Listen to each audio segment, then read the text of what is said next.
via the ventral spine. The midline of the spinous process is identified and the iliac crest is located by palpation. When the correct point is found, the puncture point is marked using a straw. This is to avoid losing the marking after washing.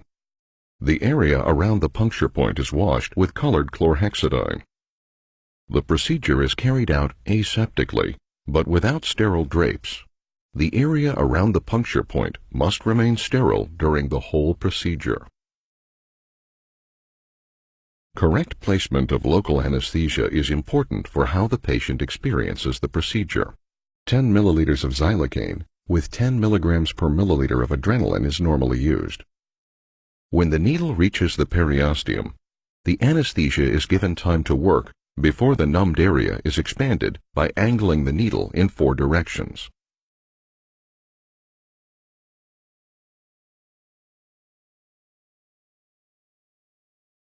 To avoid unnecessary trauma to the skin from the aspiration needle, a small incision is made in the skin with a scalpel blade.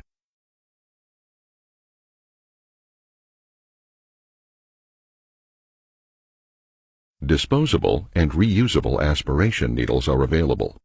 A reusable needle is used in this video. The needle is pushed toward the posterior iliac spine and rotated with careful pressure until it goes through the cortex. When the needle is in the spongy tissue, the trocar is removed and a 5 milliliter syringe is connected to the needle. 0.2 to 2 milliliters is quickly aspirated for a regular bone marrow smear. 3 small and 7 larger smears are placed on slides. The slides are tilted and the blood, which collects in the lower edge of the smear, is removed before it coagulates. We then use another slide to make a few regular smears and some which are squeezed.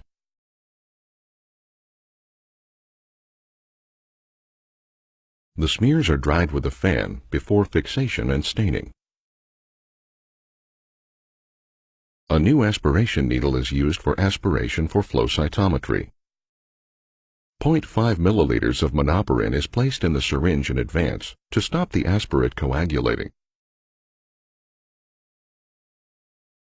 4 to 5 milliliters is aspirated with the syringe. The aspirate is quickly moved to a specimen glass. Finally, a punch biopsy is taken. A disposable needle is used. The needle is inserted in the same puncture wound and pushed toward the posterior crest. The needle is rotated with constant pressure until it penetrates the iliac crest. Care is taken to ensure that the needle does not slide into an area that is not anesthetized. The trocar is removed from the needle.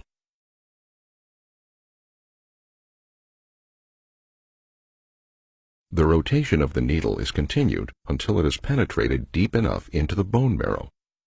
The spoon is inserted into the needle.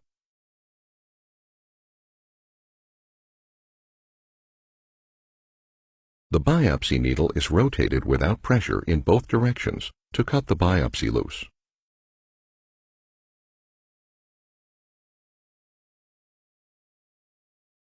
The needle with spoon and biopsy is pulled out.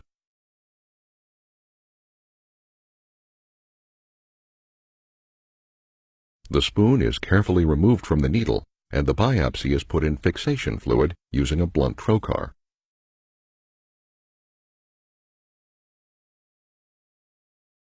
The incision is closed with strip